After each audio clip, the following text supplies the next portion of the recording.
అది ఎలక్షన్ ప్రచారంలో ఇక్కడ ఉండే నాకైతే నేను పరిశాన్ అండి ఏంది ఇదంతా అంటే మరి గట్లున్నది ఇవాళ ఏం చేయమంటావు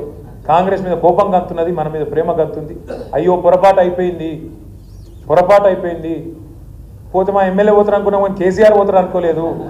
అంతేనా బాబా ఏమున్నారా దీనికి కూడా సపోర్ట్ కొట్టినట్టు నాకు అర్థమైంది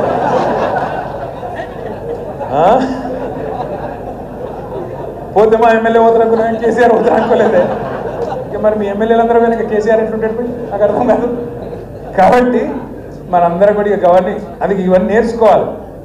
ఒక్కొక్కటి నేర్చుకోవాలండి మా ఎమ్మెల్యే పోతే కేసీఆర్ కూడా పోతాడు ఎమ్మెల్యేలు ఉంటేనే కేసీఆర్ ముఖ్యమంత్రి అవుతాడని ఎరుక కావాలి మనకు కూడా రెండవది ఏమనుకున్నాం పార్లమెంట్ ఎలక్షన్లో ఈ ఎలక్షన్ మనది కాదు అది వాళ్ళిద్దరి మధ్య నడుతుంది అనుకుని మన వాళ్ళు కూడా కొంతమంది అటు అయినరా అయింది ఏమైంది మరి ఇవాళ 8 మంది వాళ్ళు 8 మంది వీళ్ళు చిన్నప్పుడు మనకు స్కూల్లో లెక్కలు చెప్తారు 8 + 8 ఎంత 16 కానీ ఇలా తెలంగాణలో 8 మంది కాంగ్రెస్ ఎంపీలు ఉన్నారు 8 మంది బీజేపీ ఎంపీలు ఉన్నారు తెలంగాణకు తెచ్చింది ఎంత అందుకే 8 + 8 ఎంత గుండు 0 మొన్నటిదాకా ఎగిరింది కదా రేవంత్ రెడ్డి గుండు 0 ఇప్పుడు ఢిల్లీలో కాంగ్రెస్కి వచ్చింది ఎంత అందుకే ఎగిరద్దు పెద్దలు ఏమంటారంటే విజయం వచ్చినప్పుడు పొంగిపోవద్దు అపజయం వచ్చినప్పుడు కుంగిపోవద్దు అందుకే మనం ఓడిపోయినంత మాత్రాన బేజారు కావద్దు గెలిచినామని చెప్పి నీళ్ళు కాదు గెలిచినాక మమ్మల్ని మించినోడు ఓడలేడు నేను 30 మార్కాన్ 32 మార్కాన్ నడవద్దు రేపు కూడా ఇట్లే ఉండాలి ఇవాళ కూడా ఇట్లే ఉండాలి మీకు దండం పెట్టి చెప్తున్నా దయచేసి కలిసికట్టుగా కదులుదాం మనం కలిసికట్టు కదిలితే 6 మండలాలు వికారాబాద్లో స్పీకర్ గారి కాన్స్టిట్యున్సీలనే కొట్టి కాంగ్రెస్ ప్రభుత్వం మీద ఎంత వ్యతిరేకతతో మొత్తం ఢిల్లీకి చెప్పే అవకాశం మీకు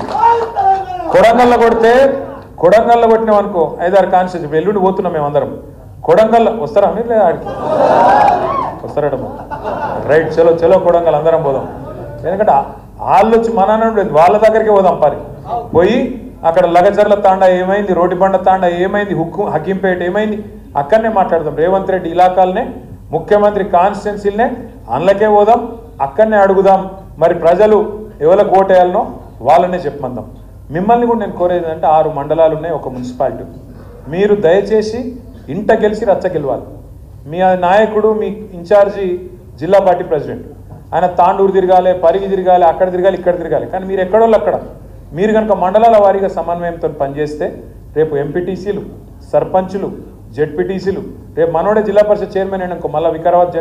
జిల్లా పరిషత్ మీద మన జెండా ఎగిరింది అనుకో తప్పకుండా రేవంత్ రెడ్డి ప్రభుత్వానికి స్పీకర్ గారికి చెక్ పెట్టినట్టు అవుతుందా కాదా ఒక గది మన లక్ష్యం కావాలి ఇప్పుడు ఎదురుగా ఈ ఎలక్షన్ ఉంది ఇక 4 ఏళ్ల తర్వాత ఆ ఎలక్షన్ ఉంది అప్పటి సంగతి అప్పుడు చూసుకుందాం కానీ క్రికెట్లో చెప్తారు కదా నెక్స్ట్ బాల్ ఆడాలి ఫస్ట్ ఈ నెక్స్ట్ బాల్ ఆడాలని అవుట్ కావద్దు అటెన్క నెక్స్ట్ ఓవర్ ఆడాలి కాబట్టి నెక్స్ట్ బాల్ ఇప్పుడు మనకు ZPTC MPTC sarpanch election municipality ఉన్నాయి వీటిలో కొడదాం తప్పకుండా ఐకమత్యంగా ముంగటికి పోదాం ఆనంద్ని కూడా మళ్ళొక్కసారి నేను కోరుతున్నా దయచేసి వేరే అనుకోకండి మంచి వాళ్ళని చూడండి గుర్తించండి నావాడు నీవాడు కాదు గెలుపు గుర్రాలు ఖచ్చితంగా గెలిచేటోళ్ళు సామాజిక సమీకరణలు అవతలో ఎవరిని పెడుతురు మనం ఎవరిని పెట్టాలి ఆలోచించుకొని ఎవరైనా నారాయణ అనుకో 10 మందిని కూర్చోబెట్టి 10 మంది టికెట్ పెడితే ఒప్పించి అన్న నీకు ఇంకో పోస్ట్ ఇస్తా రేపు గవర్నమెంట్ వచ్చినాక నామినేటెడ్ ఇస్తా లేదా పార్టీ పదవి ఇస్తా అని చెప్పి మెప్పించుకొని సీనియర్లను కూడా ముంగట కూర్చోబెట్టుకొని విశేషమైన అనుభవం కలిగిన వాళ్ళు ఉన్నారు ఆనంద్ మన పార్టీలో పెద్ద మనుషులు ఉన్నారు ప్రతి మండలంలో ఉన్నారు 30 ఏళ్ళకించి 40 ఏళ్ళకించి రాజకీయం చేస్తున్న వాళ్ళు ఉన్నారు వాళ్ళని కూర్చోబెట్టుకో వాళ్ళ సలహా తీసుకో మనకే అన్ని తెలుసు అనుకుంటే కాదు నాకు కూడా అన్ని తెలియదు నీకు కూడా తెలియదు అక్కకు కూడా తెలియదు ఎవరికి తెలియదు ఎందుకంటే ఒక్కొక్క ఊర్లో ఒక్కొక్క పరిస్థితి ఉంటుంది ఒక్కో మండలంలో పరిస్థితి అలాగ ఉంటుంది అక్కడ ఉండే పరిస్థితి మంచిగా